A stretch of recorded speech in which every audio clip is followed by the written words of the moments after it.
conductivity is denoted by kappa यानी K and molar conductivity is denoted by lambda. क्या relation है और क्यों डिस्कस कर रहे हैं देखते हैं. सी एक्चुअली द कंडक्टिविटी को अगर हम लोग प्रॉपर लैंग्वेज में समझे तो वो टर्मिनोलॉजी इलेक्ट्रिसिटी कंडक्ट करने के रिलेटेड में आती है. अगर मैं कंपैरिजन करूं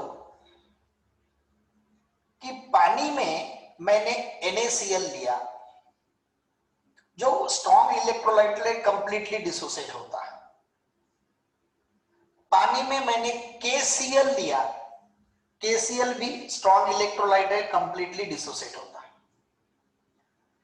अब ये दोनों इलेक्ट्रोलाइट्स अलग हैं, KCl अलग है, NaCl अलग है, तो नेचुरली थोड़ी बहुत प्रॉपर्टीज भी उनकी अलग अलग रहेगी. अगर प्रॉपर्टी सेम रहती तो हम लोग सब्जी में NaCl की जगह KCl भी डालते, बट ऐसा नहीं करते हम लोग. तो दोनों की प्रॉपर्टी अलग है,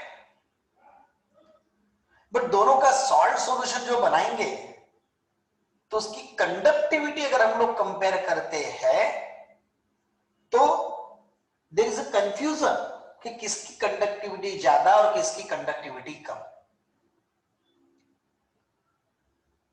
बिकॉज जब हम लोग शब्द यूज करते हैं कंडक्टिविटी तो हम लोग क्वांटिटी का जिक्र वहां पर नहीं करते. And therefore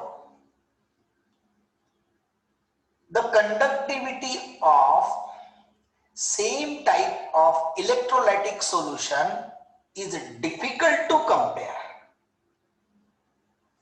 but the term molar conductivity helps to compare the same type of electrolytic solution, hence it is introduced. Sir क्या बोल रहे हो, ध्यान दीजिए. पहली बात तो कंडक्टिविटी मतलब क्या है. तो कंडक्टिविटी की जो डेफिनेशन हमने डिस्कस किए थे, हमने G के ऊपर से डिस्कस किया था. We said that G proportional to A and inversely proportional to L. ये हमने कहा G is equal to kappa into A upon L, ये हमने पढ़ा. और फिर हमने डिफाइन किया kappa is equal to G into L upon A, ये हमने पढ़ा. और फिर हमने कंडक्टिविटी को डिफाइन किया था. The conductance of material having 1 centimetre of length and 1 centimetre square of area is called as conductivity. ये इन टर्म्स ऑफ मटेरियल हमने डिफाइन किया था. अगर मैं कंपेयर करूं, अगर मैं और अलग तरीके से डिफाइन करूं तो व्हाट इज कंडक्टिविटी. एक कंटेनर में मैंने सॉल्यूशन बनाया इलेक्ट्रोलाइट का, और वो सॉल्यूशन में 1 centimetre cube, I said cube because volume मुझे लेना है. मैंने 1 सेंटीमीटर क्यूब वॉल्यूम लिया, तो उस 1 सेंटीमीटर क्यूब में जितने आयंस थे उसके कारण जो कंडक्टिविटी आती है, कंडक्टेंस आता है, उसे कंडक्टिविटी कहा जाता है. एक बार ध्यान दो, मैंने एक कंटेनर लिया, इस कंटेनर में मैंने एक इलेक्ट्रोलाइटिक सॉल्यूशन बना दिया, और इस इलेक्ट्रोलाइटिक सॉल्यूशन में मैंने एक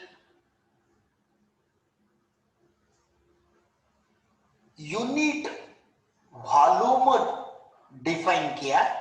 उस यूनिट वॉल्यूम में उतने जगह पर जो आयंस रहेंगे उसके कारण जो कंडक्टेंस होता है उसे कंडक्टिविटी कहा जाता है.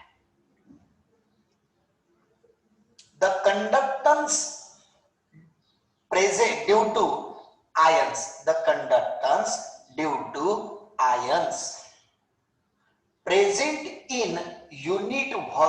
of electrolytic solution. Conductance due to ions present in unit volume of solution is called as conductivity, denoted by kappa K. लेकिन मोलर कंडक्टिविटी क्या है?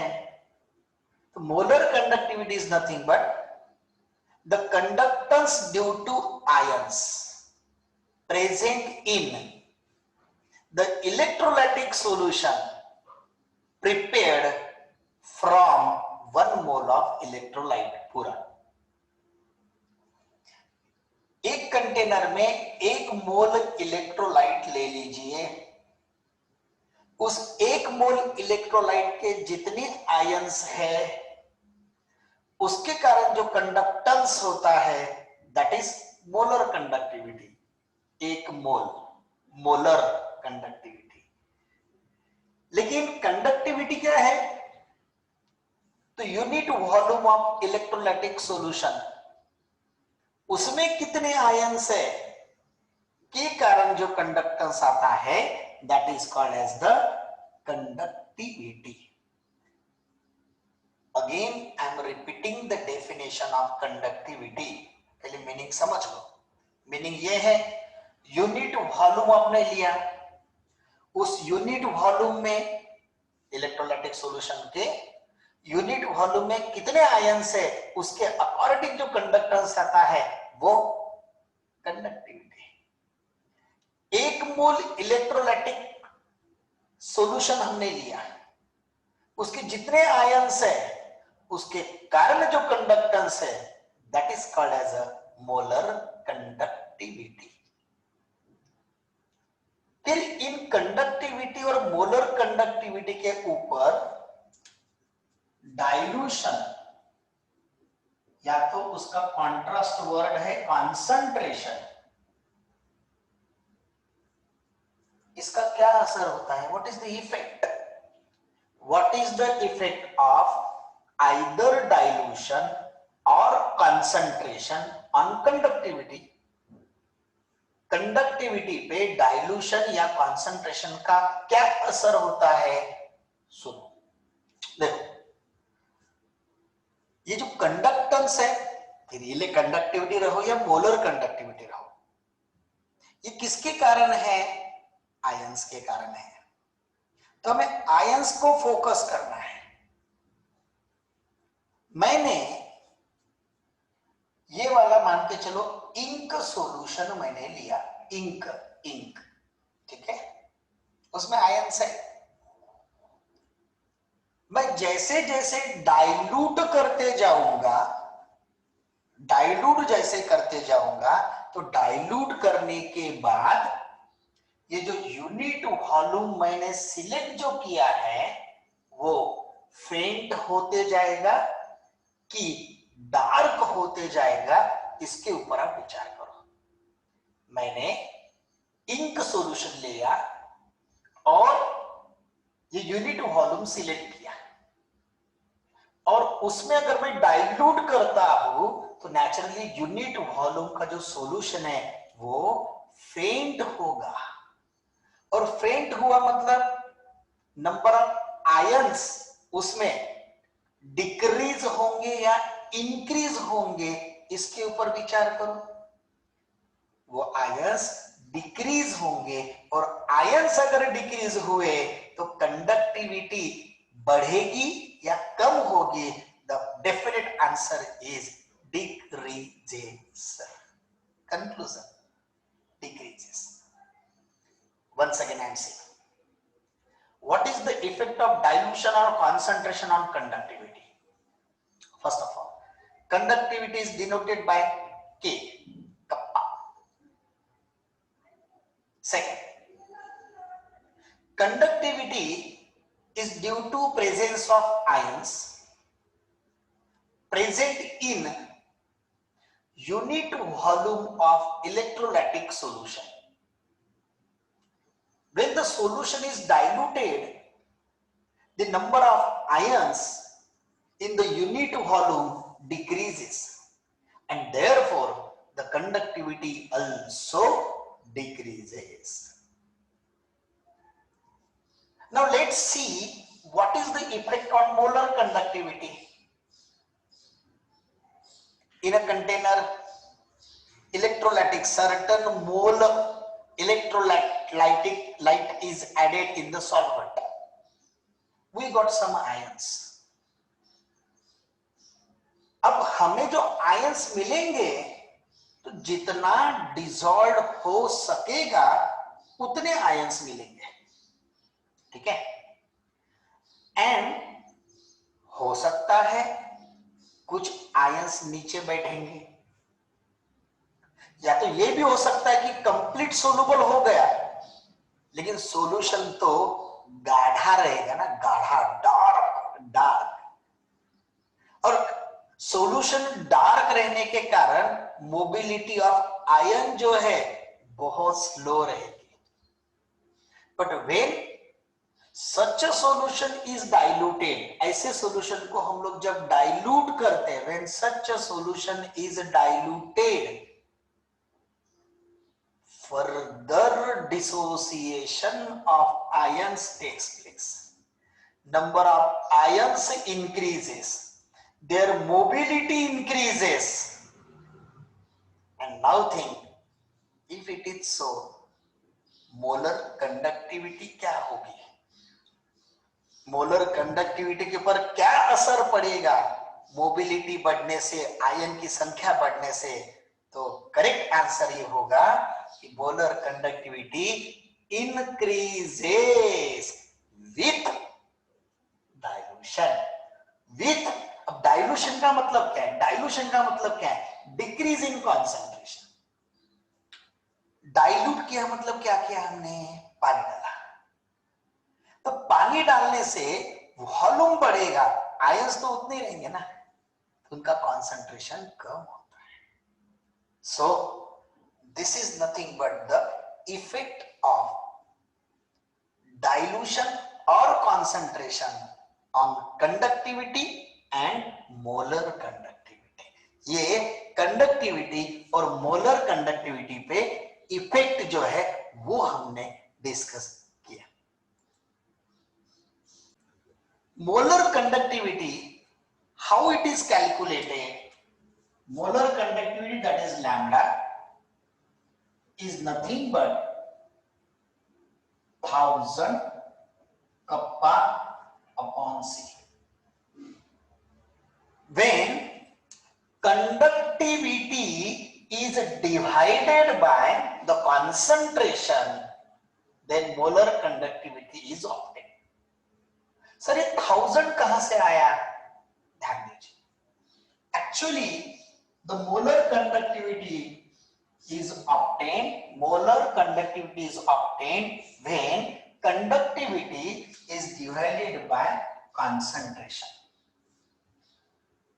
Actually, this concentration in moles per dm cube, concentration expressed in moles per dm cube. Sir conductivity काय में express करते हैं? तो हमारे पास फार्मूला है और फार्मूले से हमने कंडक्टिविटी का यूनिट डिफाइन किया था। Conductivity kappa is equal to G into L upon A. ये कंडक्टिविटी का हमारे पास फार्मूला है। यहां पर G is express in ohm inverse, conductance, reciprocal of resistance, नहीं तो साइमेन, नहीं तो मोह। Length in centimeter, this is centimeter square, so it is centimeter inverse. So this conductivity is expressed in ohm inverse, centimeter inverse. ध्यान दीजिए please. Actually, the conductivity is expressed in ohm inverse, centimeter inverse. And यहां पर है moles DM cube, तो ये DM cube नहीं चाहिए, ये चाहिए सीएम क्यूब। तो डीएम क्यूब का सीएम क्यूब यानी लीटर का मिलीलीटर करना है हमको, 1000 को वहां इंट्रोड्यूस करना पड़ेगा। यानी मैं इसको लिखता हूं lambda is equal to kappa which is in ohm inverse centimetre inverse, and ये जो C moles per dm cube है उसको लिखता हूं C डिवाइडेड बाय 1000, फिर ये बन जाएगा मोल्स पर सीएम क्यूब, इसलिए 1000 आया। अब इसको अगर सॉल्व करो तो you will get lambda is equal to 1000 kappa upon C. Sir unit क्या रहेगा? आपके सामने है, ओहम इनवर्स वही रहेगा, मोल ऊपर चला गया it will be mole inverse, and ये सीएम ऊपर में -1 है, ये पावर -3 है, ये ऊपर गया तो +3 हो जाएगा, so this will be centimetre square. This is the unit of molar conductivity. ये 1000 कहां से इंट्रोड्यूस हुआ? Molar conductivity, when conductivity is divided by concentration then molar conductivity is obtained. फिर 1000 कहां से आया? concentration is expressed in moles per dm cube, conductivity is expressed in ohm inverse centimeter inverse, so it is necessary to convert this dm cube into cm cube। तो decimetre cube का centimetre cube अगर करना है तो you have to divide this concentration with 1000। as soon as you divide it, this dm cube will get converted into cm cube। now solve it, denominator का denominator मतलब ऊपर आ जाएगा, so it is 1000 kappa upon c, this is the value of lambda। what is lambda? molar conductivity। what is molar conductivity? the conductivity due to ions present in electrolytic solution of 1 molar is called as molar conductivity। it is denoted by lambda। how it is calculated? when conductivity is divided by the concentration, then molar conductivity is obtained। mathematically it is written as lambda is equal to 1000 kappa upon c। this is the calculation, and it is expressed in ohm inverse, mole inverse, centimeter square। डरो मत, entrance में दूसरे भी units हो सकते हैं, जैसे ohm inverse replace by मो, उल्टा मो नहीं तो साइमेन कैपिटल एस, ये भी वहां पर यूनिट में हो सकता है। This is nothing but the denotation for molar conductivity. कोहलार्श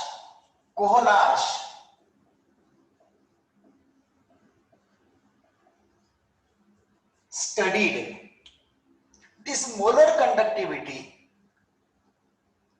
with weak electrolyte and strong electrolyte, and later after studying that molar conductivity with a weak electrolyte and strong electrolyte, he concluded with the one of the derivation, and he said that the molar conductivity is nothing but molar conductivity with zero concentration यानी infinite dilution minus a into square root of c। Sir क्या चीज है?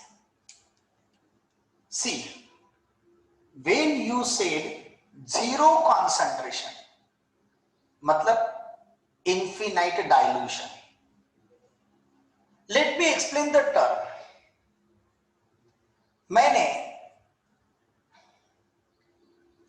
5 ग्राम शक्कर, 5 ग्राम own लिया, 5 ग्राम शक्कर 100 ml water में dissolve की, 100 ml water, उसमें 5 ग्राम शक्कर डिसॉल्व की। So the percentage of sugar is 5%। 100 ml water में 5 ग्राम शुगर 5%, मतलब it has a certain concentration. How much? 5%। लेकिन मैंने अगर उसमें बहुत सारा पानी डाल दिया, मैंने 100 ml का पानी 100 लीटर कर दिया, 100 लीटर, कंपैरिजन देखो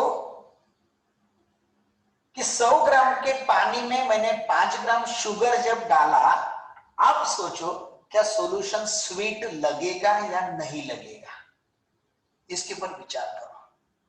100 ग्राम पानी में 5 ग्राम, वेरी गुड, बहुत अच्छा लगा मुझे। 100 ग्राम इतने से पानी में 100 ml पानी में 5 ग्राम शक्कर डाली तो सॉल्यूशन स्वीट लगेगा कि या नहीं लगेगा, इसके ऊपर विचार करने के लिए मैंने बोला है। तो लगेगा ना, अरे 100 ml ही पानी है, 100 ml पानी मतलब कितना, ज्यादा से ज्यादा 1 कप, उसने 5 ग्राम शक्कर डाली है, मतलब there is a presence of sugar in water, ये हमको समझ में आ जाएगा। लेकिन वही 100 लीटर पानी लिया मैंने, अब इनफिनाइट डाइल्यूशन, बहुत ज्यादा डाइल्यूट, 100 लीटर पानी में मैंने 5 ग्राम शक्कर अगर डाला तो क्या पता चलेगा कि शुगर है या नहीं है? नहीं चलेगा। व्हाई? डाइल्यूशन कितना हो गया? इनफिनाइट।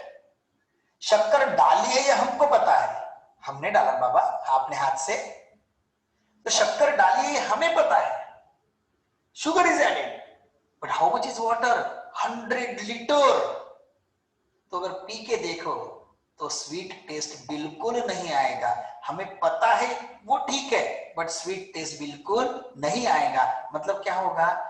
इनफिनाइट डाइल्यूशन करने के बाद कंसंट्रेशन 0 हो जाता है। सो lambda 0 is the denotation for molar conductivity at 0 concentration or molar conductivity at infinite dilution. What is lambda? Molar conductivity at any concentration. And it is said that this molar conductivity at any concentration is equal to molar conductivity at 0 concentration minus A. A is the constant into square root of concentration of solution. ये कोहलार्श ने statement, mathematical statement जो है वो derive किया, and then he studied the effect of dilution, effect of concentration on molar conductivity.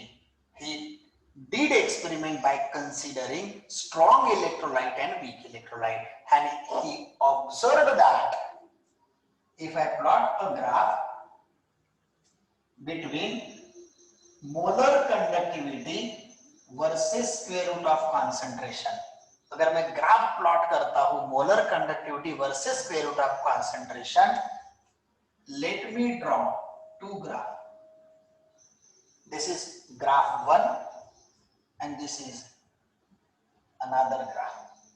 मैंने 2 graph draw किया, एक एकदम स्टडीली कम हो गया, चला गया, अरे धीरे से कम हो रहा है। कोहलार्श studied the effect of strong electrolyte or weak electrolyte concentration on molar conductivity. Experimentally, Kohlrausch found that the lambda is equal to lambda 0 minus A into square root of C. Lambda is the molar conductivity at any concentration, or molar conductivity of the real solution. Lambda 0 is the molar conductivity at infinite dilution, मतलब 0 concentration. A constant, C concentration. When he studied the effect of concentration of strong electrolyte on molar conductivity, he found that strong electrolyte dissociate completely, easily with dilution. Strong electrolyte dissociate completely with dilution, and therefore a straight line is observed.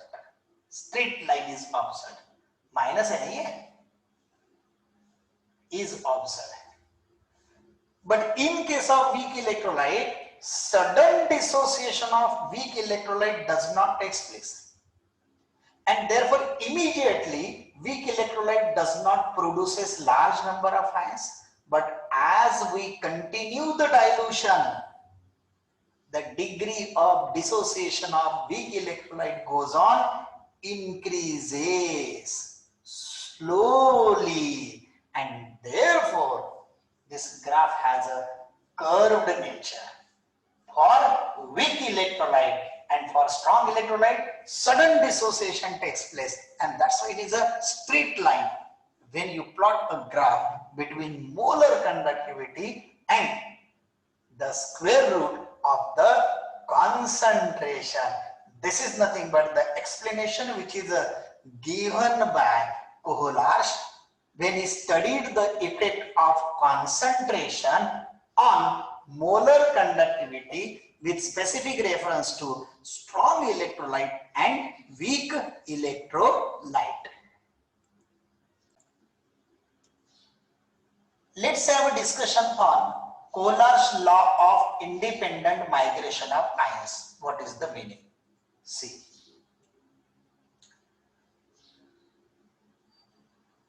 If I wanted to find out what is the molar conductivity of NaCl, molar conductivity of NaCl, मुझे पता करनी है. तो पता करने के लिए what I need molar conductivity of Na positive and molar conductivity of Cl negative. मुझे अगर molar conductivity of Na positive पता है, मुझे अगर molar conductivity of Cl negative पता है, तो मुझे मोलर कंडक्टिविटी ऑफ NaCl पता चलेगी. कि ये Na जो है वो कौन से सब्सटेंस है, दैट डजंट मैटर.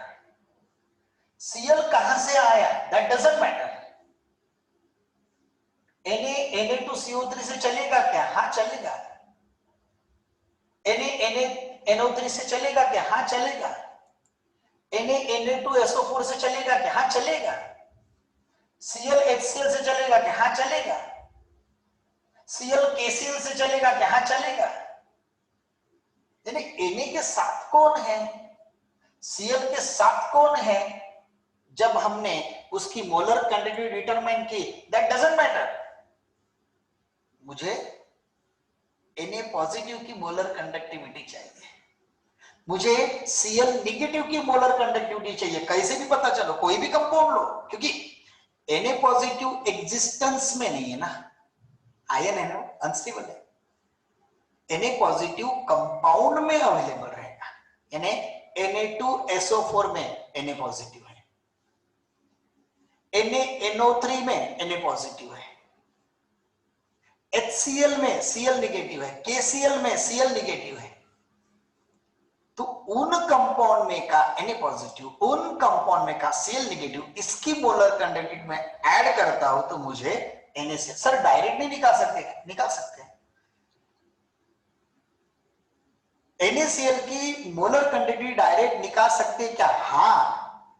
फिर सर इतनी सर्कस क्यों कर रहे हो? समझा रहा हूं आपको कि किसी भी इलेक्ट्रोलाइट की मोलर कंडक्टिविटी यानी algebraic sum of molar conductivity of its independently migrated ions होता है irrespective of their co-ions. इनके साथ कौन है डजंट मैटर, इसके साथ कौन है डजंट मैटर. लॉ ये है. सर फिर किसकी इलेक्ट्रोनेगेटिविटी, किसका मोलर कंडक्टिविटी नहीं निकाल सकते हैं? वीक इलेक्ट्रोलाइट की मोलर कंडक्टिविटी निकालना आसान नहीं है. फिर से सवाल क्यों? अरे मोलर कंडक्टिविटी का मतलब है, जैसे NaCl की मोलर कंडक्टिविटी है, तो मुझे किसकी मोलर कंडक्टिविटी चाहिए? Na की. किसकी चाहिए? Cl की. क्या इनकी मिल सकती है? हाँ. क्यों मिल सकती है? क्योंकि कंप्लीट डिसोसिएट होते तो पूरे आयंस तैयार होते हैं. पूरे आयंस तैयार हुए तो मोलर कंडक्टिविटी निकल गई, मोलर कंडक्टिविटी निकल गई, दोनों को मैंने ऐड किया तो मुझे NaCl की मोलर कंडक्टिविटी मिल गई। लेकिन जो वीक इलेक्ट्रोलाइट है वो तो कंप्लीट डिसोसिएट होने वाला नहीं है। तो अगर वीक इलेक्ट्रोलाइट कंप्लीट डिसोसिएट नहीं होगा तो पूरे आयंस नहीं मिलेंगे। पूरे आयंस अगर नहीं मिलेंगे तो वो उन आयंस की मोलर कंडक्टिविटी कैलकुलेट कैसे करेंगे? फिर वही तो Kohlrausch law of independent migration of ions का एप्लीकेशन उसी में है। कैसे, वो मैं यहां पर आपको समझाता हूं, फिर लॉ का फिर से स्टेटमेंट में देता हूं।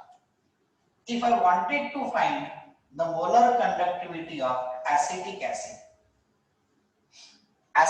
is a weak acid, मुझे इसकी मोलर कंडक्टिविटी चाहिए मुझे इसकी मोलर कंडक्टिविटी कैसे निकालेंगे? पहले हम लोग ऑन पेपर पहले प्लान कर लेते हैं कैसे मिलेगा।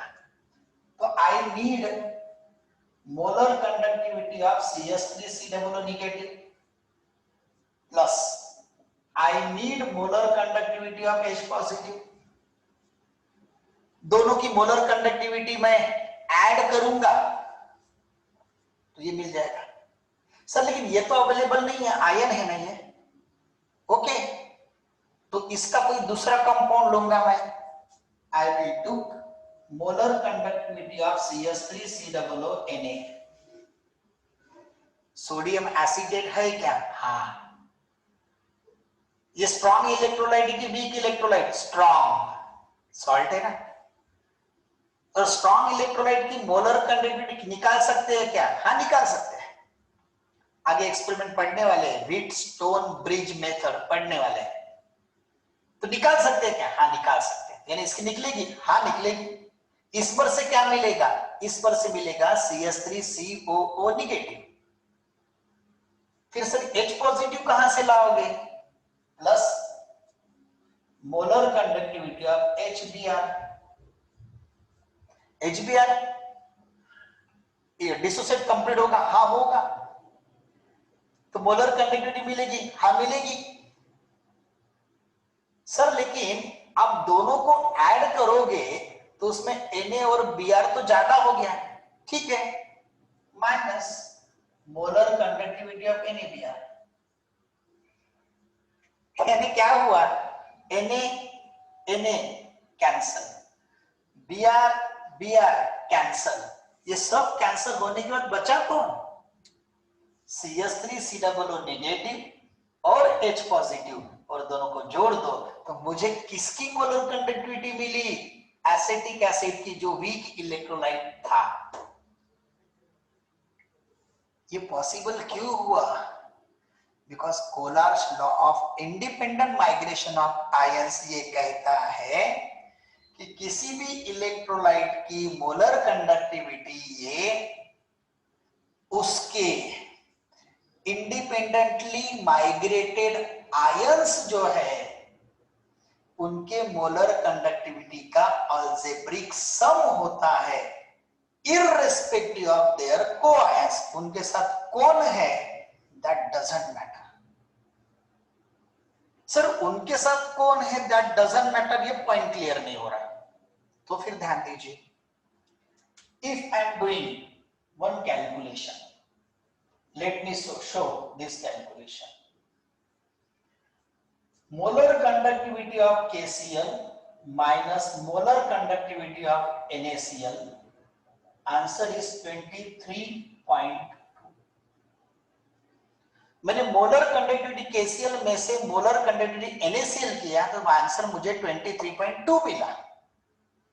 लेकिन अगर मैं सॉल्व करता हूं कि molar conductivity of Ki minus molar conductivity of Na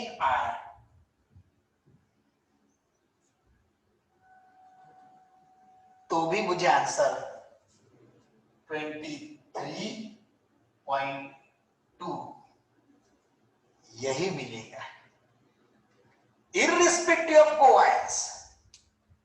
अरे इनको सॉल्व करो तो lambda K positive plus lambda Cl negative minus lambda N positive minus lambda Cl negative, तो लैम्बडा सीएल नेगेटिव कैंसल, मतलब जो 23.2 का जो आंसर है वो किसके बीच का है? It is in between lambda K positive and lambda N positive. इधर देखो आई कैंसल, बचा कौन? Lambda K positive minus lambda N positive, यानी जिनके दो आयन के बीच का डिफरेंस है वो फिर क्लोराइड के साथ हो नहीं तो आयोडाइड के साथ हो। डिफरेंस तो के पॉजिटिव का molar conductivity and Na positive के मोलर कंडक्टिविटी के बीच में है, तो answer is same irrespective of their co ion. साथ में कौन है दैट डजंट मैटर। किसने कहा? Kohler's law of independent migration of ions. Let me sum up. State and explain Kohler's law of independent migration of ions. Heading: statement. The molar conductivity of an electrolyte is the algebraic sum of molar conductivity of its independently migrated ions irrespective of their co-ions. This is the statement. फिर से एक बार ध्यान दो। The molar conductivity of an electrolyte is the algebraic sum of molar conductivity of its independently migrated ions irrespective of their co-ions. This is the statement. For example, the difference between molar conductivity of KCl and NaCl is 23.2 and in between Ki and Ni is also 23.2. ये दोनों equation लिख दो, ये उसका explanation हो गया। Application: to calculate the molar conductivity of weak electrolyte, Kohler's law of independent migration of ions can be used. For example, CS3COOH is a weak acid. Its molar conductivity can be determined as molar conductivity acidic acid, molar conductivity acetate ions plus molar conductivity H positive ions. So that is equal to molar conductivity CS3COONA, molar conductivity HBr minus molar conductivity NaBr. Thus, we can determine the molar conductivity of acetic acid, which is a weak electrolyte, by using Kohler's law of independent migration of ions. This is nothing but about conductivity, molar conductivity, the effect of dilution or concentration on conductivity and molar conductivity, the detail about the molar conductivity, and then what is the effect of concentration of weak electrolyte and strong electrolyte on molar conductivity. And just now we focus on Kohler's law of independent migration of ions.